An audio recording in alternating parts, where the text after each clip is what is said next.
Ration బియ్యం అక్రమ రవాణా స్మగ్లింగ్ పై విచారణకు ఏర్పాటు చేసిన సిట్ బృందంపై అభ్యంతరాలు వ్యక్తమవుతున్నాయి. సిట్ బృందంలోని సభ్యులుగా ఉన్న ముగ్గురు డీఎస్పీలపై ఫిర్యాదులు వచ్చాయి.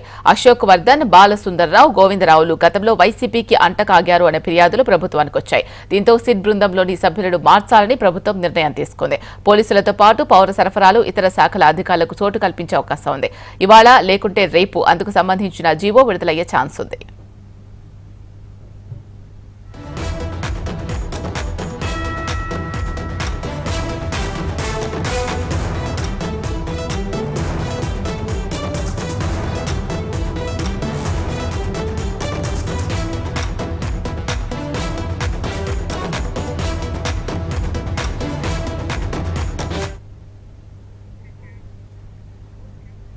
రేషన్ బియ్యం అక్రమ రవాణా స్మగ్లింగ్ పై విచారణకు ఏర్పాటు చేసిన సిట్ బృందంపై అభ్యంతరాలు వ్యక్తమవుతున్నాయి.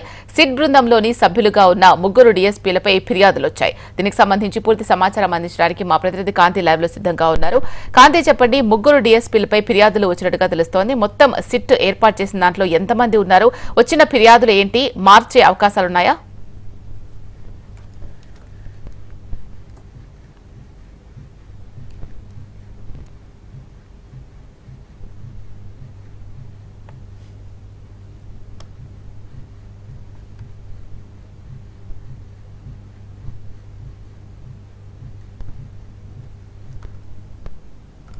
వైసీపీకి సంబంధించినటువంటి అంటే పోలీస్ ఆఫీసర్లుగా కంటే వైసీపీకి సంబంధించినటువంటి కార్యకర్తలుగా పనిచేశారనే అభియోగాలు వీరిపైన ఉన్న నేపథ్యంలో ఈ అభియోగాలన్నిటి మీద అనేక రకాలైనటువంటి కంప్లైంట్స్ రావడము, అలాగే ఈ సిట్ దర్యాప్తు బృందం అనేది ఏదైతే పారదర్శకంగా జరగాలి, రాష్ట్రంలో జరుగుతున్నటువంటి సిట్ దర్యాప్తుకి సంబంధించినటువంటి అంశంలో ఈ విషయాలన్నిటిని కూడా ఎవరు దీని వెనకాల ఉన్నారు, అక్రమ రవాణాకి సంబంధించినటువంటి వ్యవహారంలో చాలా మంది పెద్దలు ఉన్నారు, కావాలని చెప్పి ఈ రేషన్ మాఫియా అనేది రాష్ట్ర వ్యాప్తంగా పూర్తిగా కూకటి వెళ్లతో ప్రకటించాలంటే మొదటిగా ఈ ఏదైతే కాకినాడ పోర్ట్లో ఏదైతే సీజ్ చేసినటువంటి షిప్ వ్యవహారంలో పూర్తిగా దర్యాప్తు అనేది నిష్పక్షపాతంగా జరగాలని ప్రభుత్వం భావిస్తోంది. సో ఇందులో ఏదైతే ముగ్గురు అధికారులపైన వచ్చినటువంటి అభియోగాలు ఉన్నాయో ఆ అభియోగాలన్నింటినీ పరిశీలించిన తర్వాత పౌర సరఫరాల శాఖకు సంబంధించినటువంటి అధికారులను, అలాగే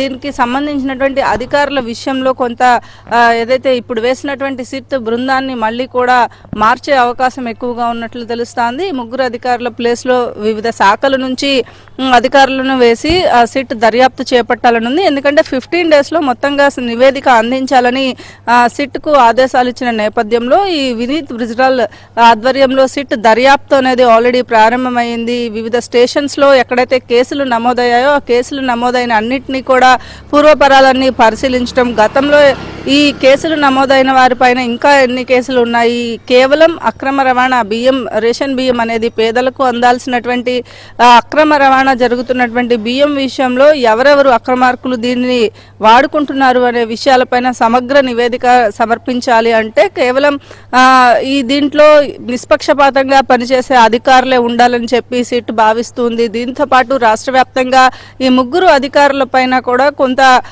ఏదైతే వైసీపీకి దగ్గరగా ఉన్న వ్యక్తులు అంటూ వచ్చినటువంటి ఇవన్నిటినీ కూడా ఏవైతే కంప్లైంట్స్ ఉన్నాయో ఆ కంప్లైంట్స్ అన్నింటినీ కూడా పరిగణలోకి తీసుకున్నటువంటి సిట్ ఈ ముగ్గురు అధికారులను, డిఎస్పీలను కూడా మార్చివేసి ఆ ముగ్గురు ప్లేస్లో వివిధ శాఖలకు సంబంధించినటువంటి ఏదైతే కన్స్యూమర్స్కి సంబంధించినటువంటి విషయంలో సివిల్ సప్లైకి సంబంధించినటువంటి ఎవరైతే అధికారులు ఉంటారో వారిని కూడా ఈ బృందంలో చేర్చాలి అని చెప్పి నిర్ణయించారు. ఏదైతే 10 మంది బృందం ఏదైతే ఈ సిట్ బృందాన్ని ఏర్పాటు చేసిందో అందులో ముగ్గురు మార్పు అయితే ఖచ్చితంగా జరిగే అవకాశం కనిపిస్తోంది. శీల, ముగ్గురు ఎవరు, వారి మీద ఉన్న అభియోగాలు ఏంటి, మరి దానికి సంబంధించి ఏమైనా ఆధారాలు వాళ్ళ దగ్గర ఉన్నాయా?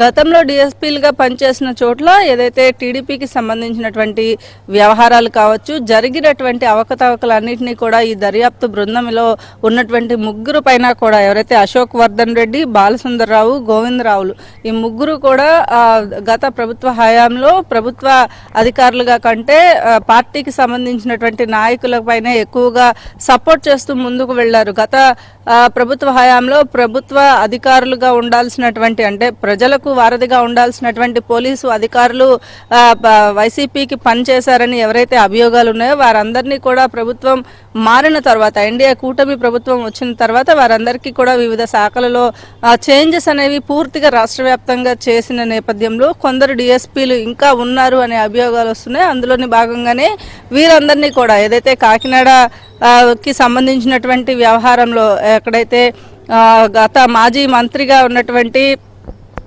ఆ ఇంటికి నిప్పు పెట్టిన అంశంలో కావచ్చు, కోనసీమ అంబేద్కర్ జిల్లా పేరు మార్చినప్పుడు జరిగినటువంటి అల్లర్లు ఏవైతే ఉన్నాయో వాటిలన్నింటిలో కూడా వీరు వైసీపీకి సపోర్ట్గా నిలిచారు అనే అభియోగాలు ఏవైతే ఉన్నాయో ఆ అభియోగాలన్నింటినీ కూడా ఎక్కడైతే సిట్ బృందం ఏర్పాటు చేసిన తర్వాత అనేక రకాలైనటువంటి కంప్లైంట్స్ వీరి ముగ్గురు పైన రావడంతో సిట్ అధికారులు దర్యాప్తు బృందంలో చేంజెస్ అనేవి ఖచ్చితంగా చేయాల్సిన అవసరం ఉన్నట్లుగా భావించి దీనికి సంబంధించి కేవలం ఈ ముగ్గురు అధికారులను మార్చడమే కాకుండా ముగ్గురు ప్లేస్లో ఒక పోలీస్ అధికారిని వేసిన, మిగిలిన దాంట్లో సివిల్ సప్లైస్కి సంబంధించి ఒకరిని, అలాగే ఇతర శాఖలకి సంబంధించి అంటే రెవెన్యూకి సంబంధించినటువంటి వారు కావచ్చు, ఈ ఏవైతే రవాణా జరుగుతున్నప్పుడు రవాణాకి సంబంధించినటువంటి అధికారులు ఎవరో ఒకరిని ఈ ప్లేస్ లో వేసి రీప్లేస్ చేసే అవకాశం ఎక్కువగా కనిపిస్తోంది. శీల, దీనికి సంబంధించి జీవో ఇవాళ కానీ రేపు కానీ విడుదలయ్యే అవకాశం ఉన్నట్లుగా తెలుస్తోంది.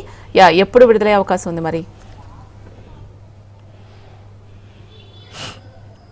ఏదైతే కాకినాడ దీంట్లో ఏదైతే జరిగినటువంటి అవకతవకల తర్వాత కంప్లైంట్స్ వచ్చాయి, ఏదైతే అరబిందో సంస్థకి సంబంధించినటువంటి వారు బలవంతంగా నాతోటి ఇవన్నీ కూడా షేర్స్ అనేవి తీసుకున్నారు అని కంప్లైంట్స్ వచ్చాయో అప్పటి నుంచి కూడా ప్రభుత్వం దీన్ని సీరియస్గా తీసుకోవడమే కాకుండా సిట్ దర్యాప్తు బృందం అనేది వేసి ఆ దర్యాప్తు బృందం సమగ్రమైన నివేదిక ఇవ్వాలి. ఆ నివేదికను కూడా 15 రోజుల్లోగా ప్రభుత్వానికి అందించిన తర్వాత రాష్ట్ర వ్యాప్తంగా ఇటువంటివి ఎన్ని ఉన్నాయి అంటే కేవలం కాకినాడ పోర్టు వరకు ఈ బియ్యం అసలు ఎలా వెళ్ళాయి అనే అంశం పైన ముఖ్యంగా ఫోకస్ పెట్టారని చెప్పాలి. దీనికి సంబంధించి ఈ జీవో ఏదైతే సిట్ దర్యాప్తు బృందానికి సంబంధించినటువంటి అంశం పైన కూడా ప్రత్యేకంగా ఫోకస్ పెట్టి ఈ రోజు రేపట్లో ఎవరిని దాన్ని ఆ ముగ్గురు ప్లేస్లో రీప్లేస్ చేయాలి అనే అంశం పైన కొంత కసరత్తు అయితే జరుగుతోంది. ఎందుకంటే డిఎస్పీ స్థాయి వ్యక్తులను తీసి ఆ ప్లేస్లో మళ్ళీ రీప్లేస్ చేయాలంటే కొంత హైయర్ కేటగిరీలో ఉన్న వారినే